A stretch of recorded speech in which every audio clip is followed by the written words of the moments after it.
कैसे हैं आप सब। पिछली वीडियो में तो याद ही होगा, हमने लोअर मेटाजॉन्स को देखा था, वहाँ पे चीज़ें समझी थी लेकिन क्लियर की थी। लेकिन पोरीफेरा के बारे में समझा तो था, लेकिन मुझे ऐसा लगता है कि थोड़ा मोड़ा आपके मन में डाउट होगा, तो वो डाउट आज की वीडियो में क्लियर हो जाएगी। कोई चिंता मत करिएगा। बाकी चीज़ें बहुत आसान है, एक बार समझ लेंगे, प्यार से समझ लेंगे, एक बार गहराइयों में उतरिए तो सही। एक बार उतरेंगे फिर बाहर जाने का मन ही नहीं करेगा। देखिए देखिए कहना क्या चाहता है। हमने जाना था कि लोअर मेटाजॉन्स के अंदर कुछ कुछ हमने एग्जाम्पल देखे थे, उसी का एक एग्जाम्पल था पोरीफेरा। हमने पता किया कि पोरीफेरा के अंतर्गत जो भी ऑर्गेनिज्म आते हैं उसे स्पॉन्ज कह सकते हैं, स्पॉन्ज के नाम से जानते हैं। मतलब स्पॉन्ज कहेंगे तो बेचारा बुरा नहीं मानेगा। अब एग्जाम्पल के तौर पे हमको ले लीजिए, हमको लोग करीवा कहते हैं, हम कहाँ बुरा मानते हैं, हम कहते हैं सर पागल हैं, बुलाएं, हमको का ही लेना देना, हम तो अपने आप में गोरा हूं ना। अब सच्चाई से कैसा बुरा मानना।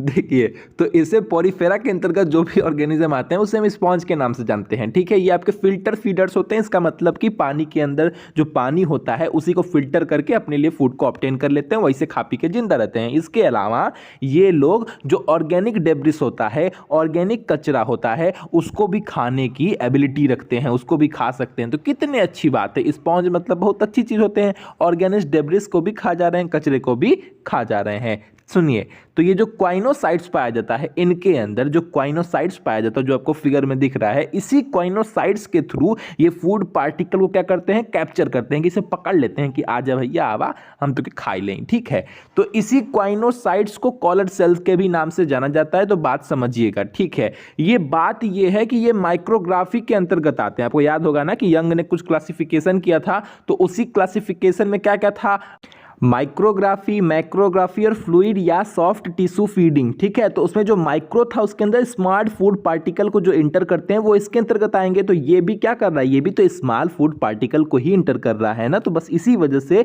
ये जो आपका पोरीफेरा है वो माइक्रोग्राफी के अंतर्गत आता है। अब समझिए, देखिए, अब बिना रुके प्यार समझिएगा। देखिए, इनकी बॉडी पे बहुत सारे ऑस्टिया पाए जाते हैं, यानी कि बहुत सारे स्मॉल होल्स पाए जाते हैं। उन्हीं के माध्यम से पानी इनकी बॉडी में इंटर करता है और उन्हीं के माध्यम से स्मॉल फूड पार्टिकल भी इनके अंतर्गत इंटर करते हैं। ठीक है, ये बात समझ गए। इनमें दो लेयर होती है, एक आपकी पिनाकोडर्म जो सबसे बाहरी लेयर होती है, आउटर मोस्ट लेयर को हम पिनाकोडर्म, और इनर मोस्ट लेयर को क्या कहते हैं, कोनाकोडर्म के नाम से जानते हैं। बीच में एक और लेयर होती है, उसका नाम कहते हैं मीसोहिल, या इसी को ही मेसेनकाइमा के भी नाम से जानते हैं। ये चीजें भी आप बिल्कुल क्लियर रखिएगा, कोई डाउट मत रखिएगा। जो पानी ऑस्ट्रिया से एंटर करता है वो इसी स्पॉन्जोसिल या कह सकते हैं सेंट्रल कैविटी, बीच में खाली स्थान होता है जहां पे ये चीजें स्टोर होती हैं, तो यहीं पे आके वो रहता है। स्पॉन्जोसिल एक जगह है जहां पर जो ऑस्ट्रिया के थ्रू पानी आता है वो यहीं पे स्टोर रहता है। और वो ऑस्कुलम जो एक ओपनिंग समझ लीजिए, इकलौती ओपनिंग है जहां से अंदर से चीजें बाहर जाती हैं, यहीं से पानी बाहर जाता है। ठीक है, ये बात भी समझ गए, समझ जाइए। बहुत ज्यादा डिटेल जानना होगा, पिछली वीडियो में जाकर देख लीजिएगा, यहाँ पे उतना डिटेल नहीं मिलेगा, सिर्फ रिवाइज की जा रही है चीजों को, एक बार रिवाइज करके हम समझाने की कोशिश कर रहे हैं। चलिए, तो जो आपका स्पॉन्जोसिल है वो क्या, वो एक सेंट्रल कैविटी है। ठीक है, ये आपकी जो स्पॉन्जोसिल है वो इंटरनली पूरी तरीके से घिरी रहती है। किससे घिरी रहती है, आपके कोनेकोसाइट से। ठीक है, आपके कोइनोसाइट से, माफ कीजिएगा कोनेको बोल दिया था, कोइनोसाइट से क्या होता है, पूरी तरीके से लाइन रहता है। ये कोइनोसाइट्स कह लीजिए या कह लीजिए कि फ्लैजिलेटेड सेल से पूरी तरीके से घिरा रहता है। कोई दिक्कत नहीं है, बात समझ में आ जाएगी। ठीक है, इसी के जस्ट आगे आपका माइक्रोविली होता है। माइक्रोविली क्या करता है, फूड पार्टिकल को फिल्टर करने में हेल्प करता है, और यही इसका सिंपल सा काम है। ये चीजें आप समझ गए। यहां तक आप फीडिंग कर रहे हैं, मतलब किसी तरीके से खाना को अपने अंदर ले लिया। अब जब फूड पार्टिकल को कोइनोसाइट्स के अंदर होने वाले स्यूडोपोडियल एक्शन, जिस तरीके से हमारे अंदर पेरिस्टलिसिस मोशन होता है और खाना नीचे सरकने में हेल्प करता है, उसी तरीके से कोइनोसाइट्स के अंदर एक तरीके से स्यूडोपोडियल एक्शन होता है, जिसके थ्रू खाना निगलने में वो हेल्प करता है। निगलना मतलब उसको घोटने में हेल्प करता है। फिर वो फूड वैक्यूल में चला जाता है। फिर उसके बाद कोइनोसाइट्स जो है, कोइनोसाइट्स के अंदर बहुत ज्यादा डाइजेशन नहीं होता है। यहाँ पे डाइजेशन बहुत ही आंशिक रूप से होता है, बहुत कम मात्रा में होता है, यानी कि यहाँ पे फूड का पार्शियल डाइजेशन होता है।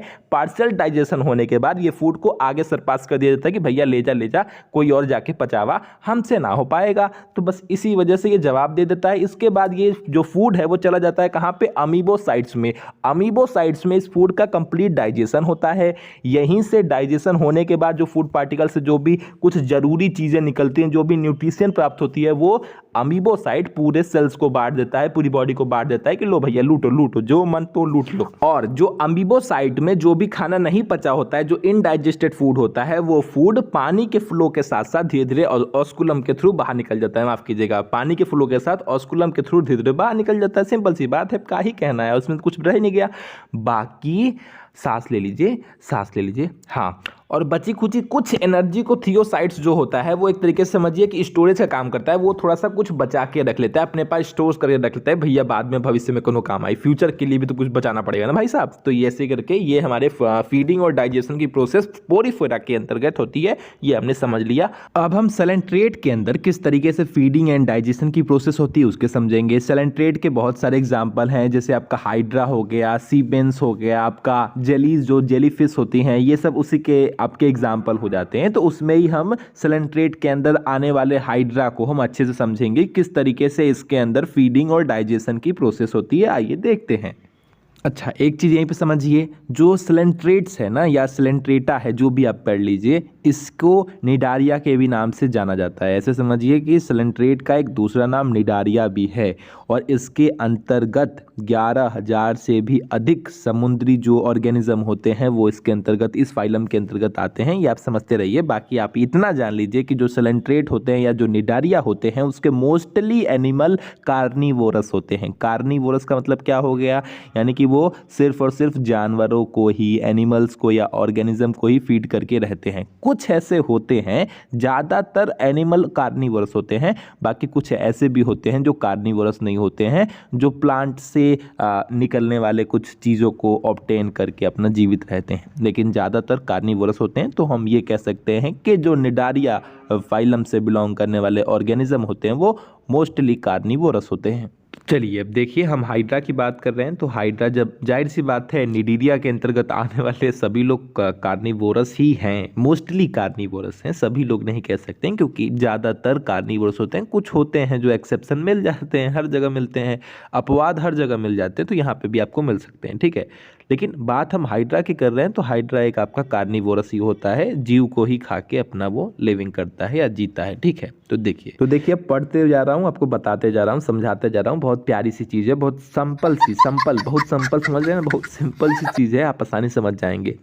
Coelentrates are almost first animal to use projectiles called nematocyst for capturing animals, यानी कि सेलेंट्रेट्स जो होते हैं, जो इसके अंतर्गत आने वाले ऑर्गेनिज्म होते हैं, वो समझ लीजिए ऐसे पहले एनिमल हैं जो अपनी प्रोजेक्टाइल्स का, ये जो लंबी लंबी संरचना नहीं दिख रही है जिसे हम निमेटोसिस्ट के नाम से जानते हैं, उसका यूज करते हैं फूड की कैप्चरिंग में। यानी कि फूड को कैप्चर करने में कौन हेल्प करता है, सिंपल भाषा में समझाया जाए तो आप कह सकते हैं कि निमेटोसिस्ट के थ्रू वो फूड को कैप्चर करने में हेल्प करता है। निमेटोसिस्ट ही फूड को कैप्चर करने में हेल्प करता है, खत्म कहानी। चलिए, तो जब हम लोग भूखे होते हैं तो हम क्या करते हैं, हम फटाक से खाना बनाते हैं और फटाक से खा लेते हैं। जैसे अभी हम देखिए बहुत भूखे हैं लेकिन अब खाना नहीं बना सकते हैं क्योंकि वीडियो बना रहे हैं, फिर बाद में खाना बनाएंगे। तो इसी तरीके से जो हाइड्रा होता है वो वेट करता है, वो खाना बना तो सकता नहीं, वो वेट करता है कि कब खाना मेरे पास आएगा और वो खाने का वेट करता है। जैसे ही खाना उसके पास आता है, उसके करीब आता है, a hungry hydra wait for its food to come to it. It normally rests at its basal disc attached to the some object while its body and tentacles are extend out in a water. अब यहाँ पे फारसी में क्या कहा है वो तो हमको उतना समझ में नहीं आया है, लेकिन हम आपको समझाते हैं। देखिए, कहना ये चाह रहे हैं कि जो इसकी बसल डिस्क होती है ना, जो इसका निचला सिरा होता है, वो निचला सिरा किसी ऑब्जेक्ट के सहारे स्थिर होके एक तरीके से रेस्ट करता है, ठीक है। मतलब वो जो निचला सिरा है, बसल डिस्क है, वो किसी ऑब्जेक्ट के ऊपर अटैच होकर इसी फॉर्म में रेस्ट करता है। मतलब आपको रेस्ट करने के लिए कहीं बैठना पड़ता है ना, तो वैसे ही समझिए कि ये बसल डिस्क के सहारे बैठ के अपना आराम से रेस्ट करता रहता है, ठीक है। और जो इसकी बॉडी होती है, जो इसके बॉडी में पाए जाने वाले जो इसके टेंटिकल्स हैं, जो इसके मतलब निमेटोसाइट्स का ही जो अगला वाला पार्ट है वही आपका टेंटिकल्स होता है। तो वो उस टेंटिकल्स को पानी में पूरी तरीके से फैला देता है, एक्सटेंड आउट कर देता है, पानी में पूरी तरीके से फैला देता है। और एक बड़ी मात्रा में एक जो शिकार का क्षेत्र नहीं होता है, जैसे शेर का क्षेत्र होता है, कुत्तों का भी एक क्षेत्र होता है, वैसे ही ये अपने टेंटिकल्स को इतना फैला देते हैं कि एक क्षेत्र में अगर कोई भी लिविंग ऑर्गेनिज्म, छोटा ऑर्गेनिज्म वहां पे आएगा, ये फटाक से उसको पकड़ लेंगे। आगे वही सब चीजें लिखी हैं, पढ़ के बता रहे हैं, समझिए। तो ये फिगर देख रहे हैं, इस फिगर में ये बसल डिस्क है वो भी देख रहे हैं, इसी के सहारे वो किसी ऑब्जेक्ट से अटैच होकर अपना रेस्ट करता है, ठीक है। और इस दौरान, इस रेस्टिंग के दौरान, आराम करने के दौरान भी ये अपने टेंटिकल्स को एकदम पूरी तरीके से फैला देता है, पानी में पूरी तरीके से फैला देता है। तो जहां तक इसके जो टेंटिकल्स हैं फैले हुए हैं, वो पूरा एरिया एक तरीके से क्या हो गया, एक तरीके से उसका हंटिंग एरिया हो गया, कि अगर उस एरिया में कोई भी ऑर्गेनिज्म आएगा तो फटाक से ये अपने टेंटिकल्स के थ्रू से पकड़ लेंगे। तो वही चीजें लिखी है, when a small passing organism touches it's tentacles, जो कोई छोटा ऑर्गेनिज्म है, जब इसके टेंटिकल्स जो होते हैं उससे टच होता है, तो ये जो बहुत सारे निमेटोसाइड्स हैं वो अचानक से उसी के ऊपर डिस्चार्ज हो जाते हैं, यानी कि उसी ऑर्गेनिज्म को फटाक से जकड़ के इसे पकड़ लेते हैं, समझ लीजिए। जैसे अभी फिलहाल में ये जो कार्टून है, इसे फटाक से ना एकदम गर्दनवा से पकड़ लिया है, वैसे ही ये सब भी फिराक में रहते हैं कि कब उसके टेंटिकल से कोई स्मॉल पार्टिकल या स्मॉल ऑर्गेनिज्म टच हो, अब फटाक से सारे निमेटोसाइट्स, दर्जन भर, दर्जन समझ रहे हैं, पूरे 12, तो 12 से भी, दर्जन से भी अधिक निमेटोसाइट्स अचानक से फटाक से उसके ऊपर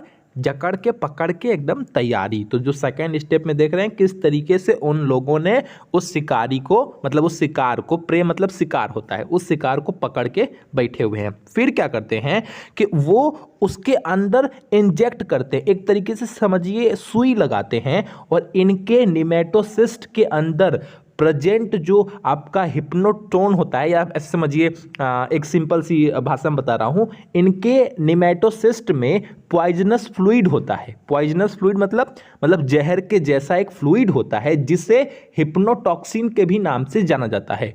वही वो इनके अंदर इंजेक्ट कर देते हैं, जिसकी वजह से जो ऑर्गेनिज्म होता है, जो छोटा जीव होता है, वो पैरालाइज हो जाता है। अब पैरालाइज हो जाता है तो कुछ काम ही नहीं कर पाता है, उसके बाद ये कुल पकड़ के मुंह से घोट जाते हैं, का ही होता है। तो बस वही चीज यहाँ पे लिखी है, the tentacles holding the prey, holding the prey मतलब प्रे को पकड़ के रखते हैं। Now contract and bend inward drawing the paralysed prey, जो अब वो जो प्रे है, जो शिकारी मतलब शिकार है, माफ कीजिएगा, शिकारी नहीं, शिकारी तो ये हाइड्रा है, शिकार कौन है, जो पकड़ा जा रहा है, जो भी ऑर्गेनिज्म इसके कब्जे में आ रहा है, वो अब पैरालाइज्ड हो जाता है।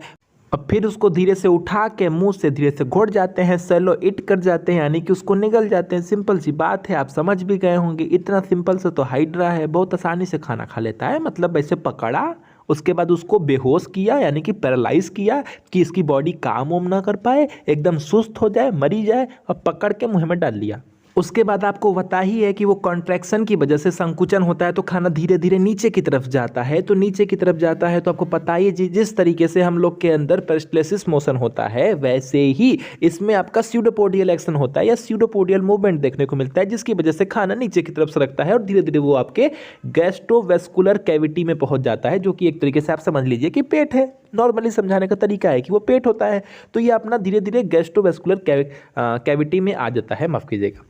तो उसके बाद क्या होता है कि जो हाइड्रा है ना, वो सिर्फ उन्हीं एनिमल्स को इनगल्फ करता है, उन्हीं एनिमल्स को ही खाता है या उसको निगलता है जिनके अंदर, मतलब माफ कीजिएगा, जिनके अंदर ग्लूथाइन, जो ग्लूथाइन नाम का एक केमिकल होता है, अगर वो उनकी बॉडी में प्रेजेंट है तो ही वो उनको खाएगा, वरना नहीं खाएगा। नहीं भैया, अगर तुम्हारे अंदर ग्लूटाथीन नहीं है तो भैया हमको तुम्हें नहीं चाहिए, तुम यहाँ से जा सकते हो। तो इनके फीडिंग रिएक्शंस के लिए जो ग्लूटाथियोन है वो एक बहुत ही ज़रूरी आपका केमिकल है, जो उस रिएक्शन को, जो फीडिंग रिएक्शन है, उसको शुरू करने में हेल्प करता है। सिंपल सी बात है। तो उम्मीद करता हूँ आप समझ गए होंगे। मतलब ऐसे समझिए, हाइड्रा उन्हीं ऑर्गेनिज्म को ही कैप्चर करता है जिनके अंदर ग्लूटाथियोन पाया जाता है, वरना वो उनको पकड़ेगा ही नहीं। भैया तुम भागो यहाँ से, भाग जाए, भाग। और उसके अलावा बाकी सारी चीज़ें बताई दी है। जो इनका नेमेटोसिस्ट होता है उसके अंदर एक पॉइजनस फ्लूइड होता है जिसका नाम क्या होता है मैंने बता दिया, हिप्नोटॉक्सिन होता है। उसी के थ्रू वो उसको हिप्नोटाइज कर लेता है, यानी कि एक तरीके से पैरालाइज कर लेता है, जिसके बाद उसको वो माउथ के थ्रू खा जाता है। खाने के बाद वो पेट में आ जाता है, यानी कि गैस्ट्रोवैस्कुलर कैविटी में आ जाता है। वहाँ की प्रोसेस अब डाइजेशन के अंतर्गत देखेंगे। अब ये देखिए, ये हमने फीडिंग देख ली है, किस तरीके से उसने उसको फीड किया। अब डाइजेशन की प्रोसेस देखते हैं। देखिए इनके अंदर ना दोनों प्रकार का डाइजेशन देखने को मिलता है, इंट्रा सेलुलर देखने को भी मिलता है और एक्स्ट्रा सेलुलर भी देखने को मिलता है। किसी से बताइएगा मत, पता चल जाएगा लोगों को। तो दोनों प्रकार के डाइजेशन का कहना ये है, आपको भी पता होगा, मैंने पीछे बताया हुआ है कि एक्स्ट्रा सेलुलर डाइजेशन का मतलब होता है जब सेल के बाहर यानी कि जो जगह, जैसे हमारा पेट होता है, इंसानों के अंदर एक्स्ट्रा सेलुलर डाइजेशन होता है, यानी कि जो भी हमारा डाइजेस्टिव ऑर्गन है उसके अंदर ही जाके डाइजेशन होता है। तो या सिंपली कह सकते हैं कि जब डाइजेशन सेल के बाहर होता है तो उसे हम एक्स्ट्रा सेलुलर कहते हैं, और जब डाइजेशन की प्रोसेस सेल के अंदर ही होती है, फूड वैक्यूल जैसे ले लीजिए, वहाँ पे ही हो जाती है, तो उसे हम इंट्रा सेलुलर डाइजेशन कहते हैं। तो इसमें एक्स्ट्रा सेलुलर और इंट्रा सेलुलर दोनों प्रकार का डाइजेशन पाया जाता है। इतनी बात पहले क्लियर कर लीजिए।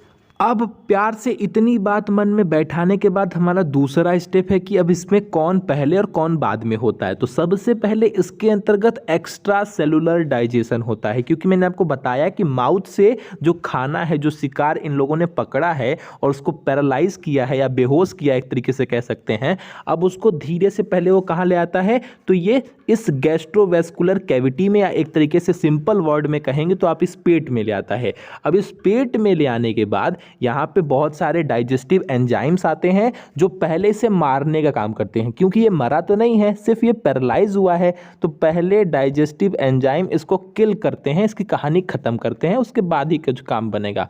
जब यहाँ से जब खाना अच्छे से डाइजेस्ट हो जाता है, थोड़ा मोड़ा जो भी रहता है, उसके बाद यहाँ की जो दीवारें हैं, जो गैस्ट्रोवैस्कुलर कैविटी की जो दीवारें हैं, यहाँ से वो एब्जॉर्ब होकर फिर इनके सेल्स में चला जाता है। सेल्स में जाके फूड वैक्यूल में जाके फिर वहाँ पे डाइजेशन होता है। इस तरीके से ये प्रोसेस कंप्लीट होती है। आइए एक एक लाइन पढ़ के समझा दूँ, समझ जाएंगे, प्यार से समझ जाएंगे, एक ही बार में डाउट क्लियर हो जाएगा। कोई ऐसी कठिन चीज़ नहीं जो ना समझ में आए आपको। देखिए, First, the prey is murdered with the help of action of digestive juice secreted by gland called gastrodermis। ठीक है, यानी कि जिस तरीके से हमारे अंदर बहुत सारी ग्लैंड्स पाई जाती हैं, वैसे ही हाइड्रा के अंदर एक ग्लैंड होती है जिसका नाम है गैस्ट्रोडर्मिस, जहाँ से डाइजेस्टिव जूस का सेक्रेशन होता है, जिसकी मदद से वो जो प्रे होता है, जो शिकार होता है, उसको वो लोग मारते हैं, यानी कि मर्डर करते हैं। कहानी खत्म, चिल। अरे नहीं नहीं मालिक, ऐसे नहीं होता है, वो ऐसे था, वो संजय मिश्रा जी ने कहा था, डोंट डू जस्ट चिल।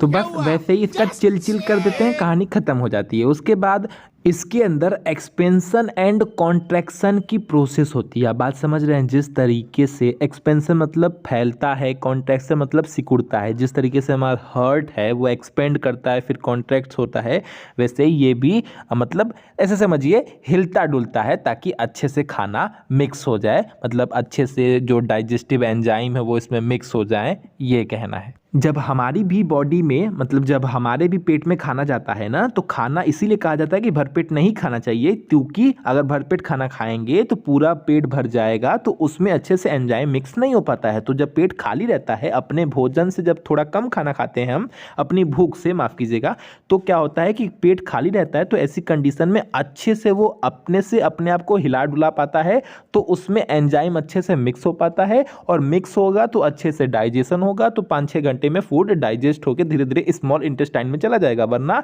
जब फूड डाइजेस्ट नहीं होता है तो पेट में ही पड़े पड़े सड़ने लगता है। इसी वजह से हमें फूड खाने की सलाह दी जाती है, क्योंकि फूड बहुत जल्दी डाइजेस्ट हो जाता है किसी खाने की अपेक्षा। तो जो उसकी बॉडी वॉल होती है, जो हमारा पेट है, उसकी जो बॉडी वॉल होती है वो धीरे धीरे अपना मूवमेंट करती रहती है ताकि खाना अच्छे से हिल डुल ले। और जो उसके अंदर फ्लैजिला प्रेजेंट होता है और जो न्यूट्रिटिव मसल्स होती हैं, वो बहुत अच्छी तरीके से उस टूटे हुए भोजन में, उस टूटे हुए फूड पार्टिकल में डाइजेस्टिव जो जूस है, जो एंजाइम है, उसको अच्छे से मिक्स करती हैं। और क्या, उसके बाद जब मिक्स हो जाता है तो प्रोटीन जो है उसका बहुत हल्के रूप में, पार्टली रूप में डाइजेशन हो जाता है, ठीक है, आंशिक रूप से बहुत हल्का सा डाइजेशन हो जाता है, वो प्रोटीन से पॉलीपेप्टाइड में चेंज हो जाता है। जिस तरीके से हमारे अंदर होता है, हमारे अंदर यह प्रोसेस ट्रिप्सिन नाम के एंजाइम करता है, यहाँ पर यह प्रोसेस प्रोटियोलिटिक एंजाइम के द्वारा किया जाता है। प्रोटियोलिटिक एंजाइम के थ्रू प्रोटीन को पॉलीपेप्टाइड में चेंज कर दिया जाता है। इतनी सिंपल सी बात है, समझ रहे होंगे, ठीक है। ट्रिप्सिन हम लोगों के अंदर पाया जाता है, यहाँ पे ट्रिप्सिन नहीं पाया जाता है। यहाँ पे क्या पाया जाता है, यहाँ पे प्रोटियोलिटिक एंजाइम पाया जाता है जो प्रोटीन को पॉलीपेप्टाइड में कन्वर्ट कर देता है, चेंज कर देता है, डाइजेशन कर देता है। This type of digestion occurs outside the gastrodermal cell, outside the cavity, is called cellular digestion. माफ कीजिएगा, एक्स्ट्रा सेलुलर डाइजेशन, ठीक है, क्योंकि यह इस तरीके का जो डाइजेशन है वो सेल के बाहर होता है, इसी वजह से एक्स्ट्रा सेलुलर डाइजेशन हम इसे कहते हैं। सिंपल सी बात है, खत्म। अब बात आएगी कि इंट्रा सेलुलर डाइजेशन क्या होता है। यहाँ तक तो एक्स्ट्रा सेलुलर डाइजेशन हो गया, खाना अभी पूरी तरीके से डाइजेस्टेड नहीं हुआ है। अब इतना डाइजेस्टेड फूड को यहाँ से ये एब्जॉर्ब कर लिया जाएगा और उसके बाद ये इनकी सेल्स में भेजा जाएगा और वहाँ से ये फूड वैक्यूल में जाएगा और वहाँ पर डाइजेशन किस तरीके से होता है वो भी छोटे में देख लीजिए। तो देखिए, जो मैंने आपको बताया था कि जो इनके अंदर न्यूट्रिटिव मसल्स होती हैं वो क्या करती हैं, जो स्मॉल फूड के पार्टिकल्स हैं उनको इनगल्फ कर जाती है, यानी कि उसको घोट जाती हैं। फिर उसके बाद स्यूडोपोडिया एक्शन के थ्रू वो कहाँ पर पहुंच जाता है, फूड वैक्यूल में पहुंच जाता है, वहाँ पे उसका डाइजेशन होता है। और आपको पता ही है इसके अंदर का जो एटमॉस्फेयर है या जो इन्वायरमेंट है वो एसिडिक और एल्केलाइन दोनों तरह के फेजेस में होता है। जैसे यानी कि वहाँ पे अम्लीय माध्यम से भी खाना होकर गुजरता है और क्षारीय माध्यम से भी, एसिडिक और बेसिक दोनों तरीके के फेजेस से होकर गुजरता है। और वहाँ पे जाके प्रोटीन का डाइजेशन पूरी तरीके से कंप्लीट होता है, क्योंकि वहाँ पे भी कुछ अदर प्रोटियोलिटिक एंजाइम्स पाए जाते हैं। तो अगर आप मोटा मोटा समझना चाहें तो आप ऐसे समझ सकते हैं कि फूड वैक्यूल में प्रेजेंट जो प्रोटियोलिटिक एंजाइम्स होते हैं वो प्रोटीन का कंप्लीट डाइजेशन कर देते हैं और वहाँ पे दोनों प्रकार के फेजेस या दोनों प्रकार के एनवायरनमेंट फूड को मिलते हैं। कैसे, एसिडिक एनवायरनमेंट में मिलता है और एल्केलाइन, यानी कि मतलब ऐसे समझिए सिंपली, एसिडिक नेचर भी मिलता है, बेसिक नेचर भी मिलता है, दोनों नेचर से होकर खाना गुजरता है और उस प्रोटीन का डाइजेशन के लिए प्रोटियोलिटिक नामक एंजाइम होता है जो उस प्रोटीन को कंप्लीटली डाइजेस्ट कर देता है। कहानी खत्म। इस तरीके से एक्स्ट्रा सेलुलर डाइजेशन और इंट्रा सेलुलर डाइजेशन दोनों ही कंप्लीट हो गया। पहले एक्स्ट्रा सेलुलर डाइजेशन होता है, फिर जाके इंट्रा सेलुलर डाइजेशन होता है। एक्स्ट्रा सेलुलर डाइजेशन में फूड को स्मॉल पार्टिकल्स में तोड़ लिया जाता है, फिर जब उसका डाइजेशन हो जाता है तब न्यूट्रिटिव जो मसल्स होती है उनके थ्रू उसको एब्जॉर्ब कर लिया जाता है। एब्जॉर्ब करने के बाद वो फूड वैक्यूल में पहुंचता है, वहां पे उनका बचा हुआ डाइजेशन कंप्लीट होता है। इस तरीके से हाइड्रा या सेलेंट्रेटा के अंदर डाइजेशन की प्रोसेस होती है। कहानी खत्म। उम्मीद है कोई डाउट नहीं होगा। कोई डाउट होगा तो कमेंट कर लीजिएगा, बेल आइकन ऑन कर लीजिएगा और कोई प्यार से कमेंट करिएगा। Tata bye bye.